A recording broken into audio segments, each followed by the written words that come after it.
CFL Podcast, welcome back, Season 2, Episode 6. Today we're talking programming. We're going to kind of continue the conversation going. Some of you guys have been trying the Squat Forever program and the Press Forever program, which is awesome. Glad to hear that everybody's utilizing that. Remember too, there was a slight typo that I made in the squat one where I forgot to include the squats are done twice a week. Just so you guys know, squats are done twice a week. So if you're doing that program, you're squatting 2 times a week with at least one day in between squat days. Okay, so with that being said, I thought it'd be cool to let you guys in on the process that I use for programming at the gym. We're gonna go just big picture right now and just keep it super simple, but if you guys are into this kind of talk and you wanna hear more about the movements or anything like that, you can just comment below and let me know, and I'll be more than happy to answer any questions or go cover anything in more detail if you guys really wanna nerd out about it. For those of you guys watching this on YouTube, I'm gonna throw up some stuff in the screen here so you'll see what I'm looking at on my computer, which is just a little bit of data from WOD Together.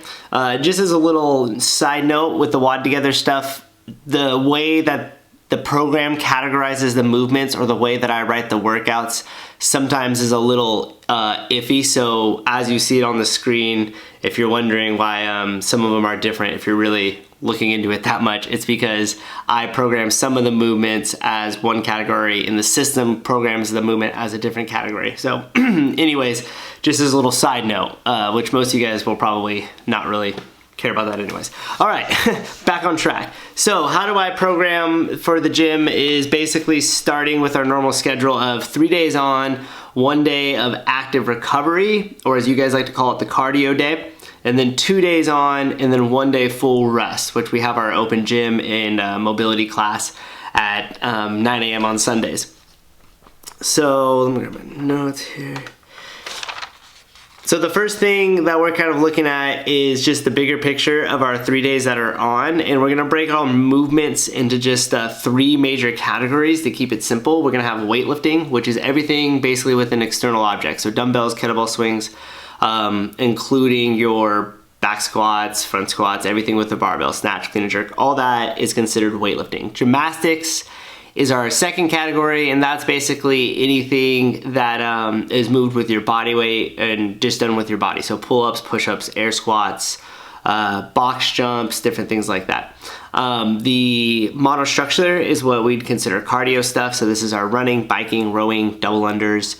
The burpee is kind of one of those in-between movements because it's considered gymnastics in the program here in WOD Together, but when I program, I consider that monostructural.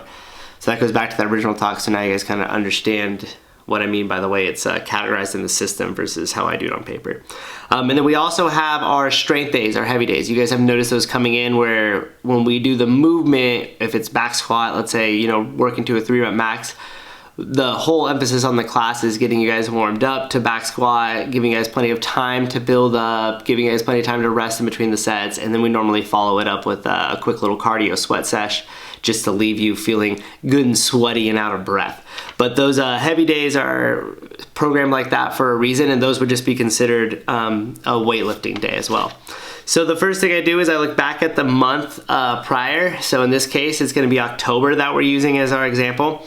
And I'm just looking at first just the mix and match between gymnastics and weightlifting, monostructural and gymnastics, monostructural, weightlifting, like how many of those combinations did I use throughout the month, and then what does that pattern look like? So we don't ever want to create too much consistency in the way we use it.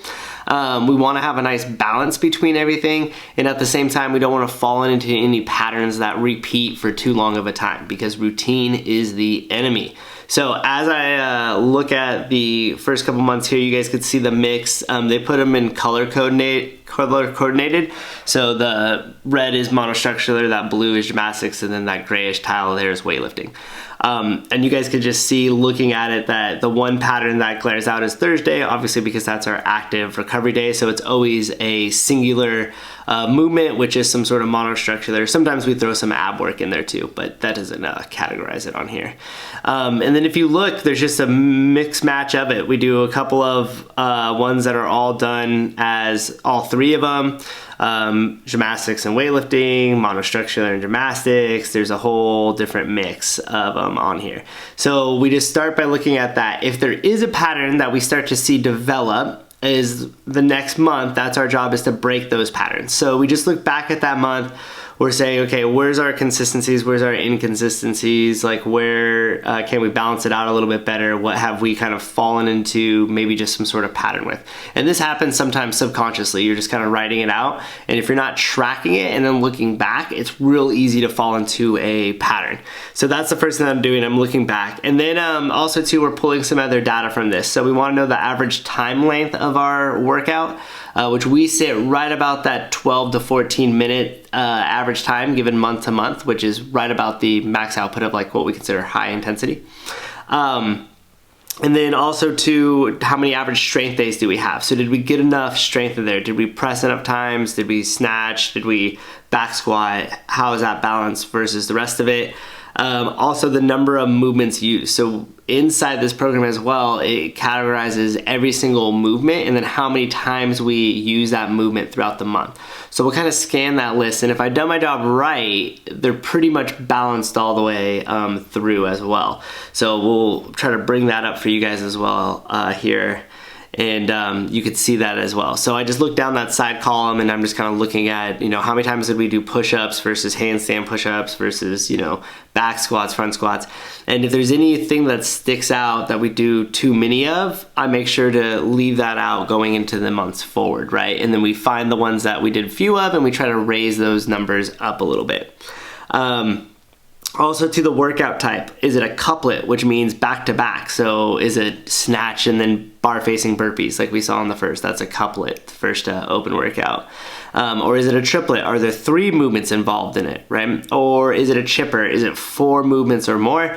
Or is it just a singular movement where it's just you in a wall ball, perhaps like in Karen, where it's just the whole workout's 150 wall balls per time? That'd be considered a singular movement workout.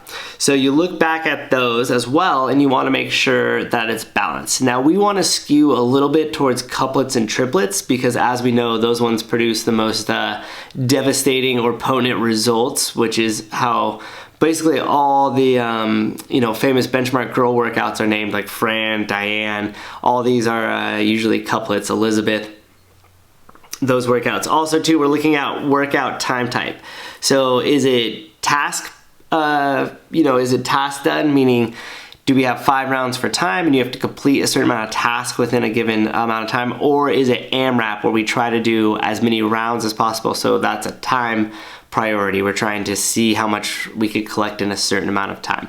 So once we have all that data, once we have all the averages from the month and we can kind of look at that, we're doing that same thing we did with our category movement where we're just trying to break those patterns and make sure we have a nice even balance as much as possible from all the way across that month.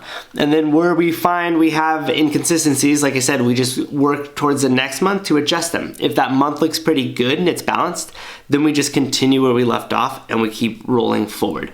Having done this as long as I have, you pretty much are always looking at the big picture and little picture. You're not worried too much about one workout being, good or maybe didn't fit the bill or anything. You really want to build consistency over a long period of time. So obviously we've done workouts that have gone really well and we've done workouts that maybe weren't the best, didn't really go the way exactly as I had planned. So either way, you just adjust from that. But the bigger thing is you just keep looking at multiple months over time and make sure that overall everything is balanced. Then when we zoom into our week, so now that we have our data, we know where we need to start with. By this time I've compiled somewhat a list of movements. These are the ones that we didn't really do a lot of in the next month. And we're gonna say, okay, we're gonna try to add in pistols this month. We didn't do a lot of overhead squats last month, so we're gonna make sure we get our overhead squats in, whatever that number may be.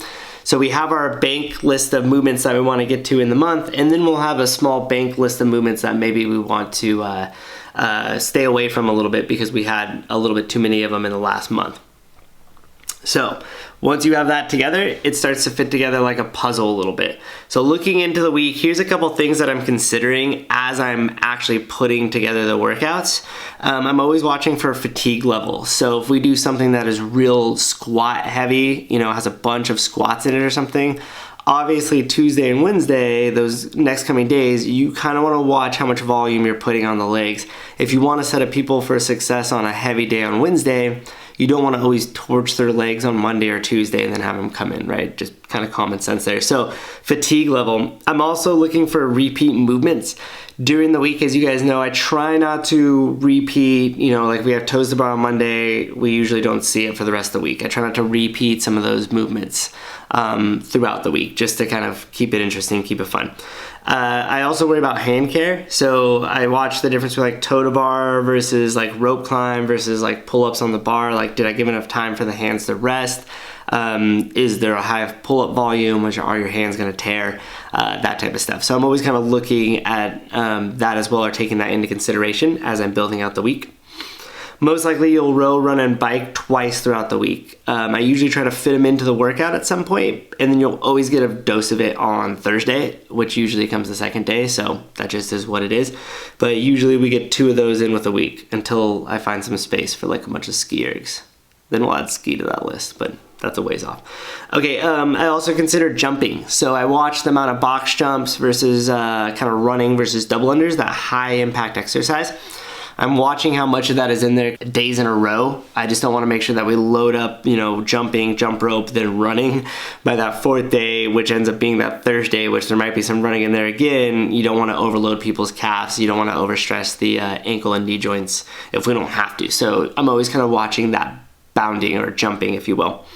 And then gross movement pattern. A lot of the movements share a same gross movement pattern. If you consider like toe to bar, kettlebell swings, and a deadlift, all have that same gross movement pattern. So you're kind of watching that as well from a higher view to make sure, okay, is there enough spread of the movement? And that also goes in line with kind of watching fatigue level. Those two go hand in hand a little bit, but you always want to watch the gross movement pattern. It's sometimes those movements that you don't really consider a hinge or something like that sneak up on you, and you don't want to overload them too many days in a row. I'm also paying attention to unilateral movement, meaning one leg or one arm moving at a time. We see this in lunges. We see this in dumbbell work often where we're pressing one or the other. We sneak them up in warm-ups a lot. Lately, we've been doing some, overhead stability stuff in our warm-ups, or single arm carries and then the warm-ups and stuff like that. And that's just to add that unilateral stuff, because we all know one side's good, one side's bad. We tend to favor one, and we want to try to work that balance out as much as possible. So if there's a little bit put into the programming, if there's a little bit put into the warm-ups, we end up kind of doing it a lot, and those imbalances tend to correct themselves if we're focused on it, and also too if we're recovering at home. But those balances seem to correct themselves over time when you're doing the unilateral exercises, or at least it gives us a crystal ball into the future. And if we can't perform a step up on one side of our body because something's not firing, then we need to take action to correct that before that later leads into injury. So that's why the unilateral movement is important. So with all those things into consideration, I start to lay out the week. And basically what it looks like is I got like a bunch of these around, but these are just old workouts where I just start to lay them down on paper.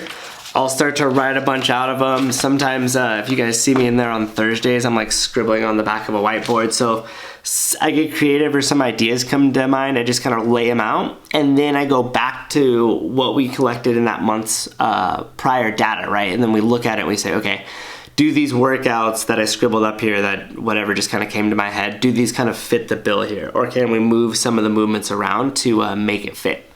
And then you just continue to layer on top of that. So then each week you're looking back as well, because we don't want to hold that same pattern week to week. So you do a micro view of what we talked about in that month view. So you do your whole month view, we go down to that micro view of the week, and then it starts to give us that data so we can start to lay out day by day. And then once I produce all the workouts and lay them out of how I kind of want to do it, just shelve them out depending on what workouts we're doing or what our list is that we're building in, then I start to move them around and then go, okay, I want to keep this workout fits, this workout fits, and then I want to move the correct order around with all those things in consideration. Like we talked about fatigue level, hand care, repeating movements, watching how much jumping there is, stuff like that. And once we have all those down and laid out, then that's it. Then it kind of starts to write itself. It helps give you the path to like, okay, what is the next week gonna look at? I know some of you guys follow this actually quite diligently and will kind of joke and we'll be like, are we gonna do this or this soon? And you kind of notice that we haven't had it in a little bit or something like that. And then sure enough, it comes up that following week. And that's pretty much how it is. You could track this through the website if you wanted to. You could also track it through WOD Together if you wanted to, and kind of see the different stuff as well. I'm always good for a nice programming discussion. That's one of the things that I really enjoy about it, is writing these workouts and being able to fit them in. And I've been doing it for a long time. So I have like a bunch of these, as you can imagine. And then I also have, I forget what year it was, maybe 2017, where I actually printed all of it out. So I took everything off the book week to week, and then I put it into a Word document, and then I took a physical copy of the month and then laid it out, and then I had the month with all the weeks stacked behind it, and then did it for a 12-month period as like a full physical like years worth of programming that I have, which is kind of funny. I don't do it that meticulous anymore. It's all saved like in the computer on the server on the website or something like that, or in 1 million notebooks that I write around. So I hope that gives you guys kind of a brief view of what it looks like to build into the programming, or what I do that goes into it. And hopefully this sparks some questions. We could go in more in depth about anything that you guys would want to talk about how we build it up or anything. The last two things that I'll leave us on here is the last two things that I consider, which is kind of funny. I have the number crazy. So what I meant by that is, like, if you ever look at the way the workouts are done, some sort of mathematically they have to make sense. If they're kind of just randomized numbers thrown in there, it drives me nuts for some reason. So most likely, if you guys look at my number schemes, you'll be able to find the pattern in there. So as you guys look at the workouts now, if you happen to listen to this, look at the number patterns, and if it's a tricky one or if there's some multiplication one and you find it, let me know. It's always fun that people are watching.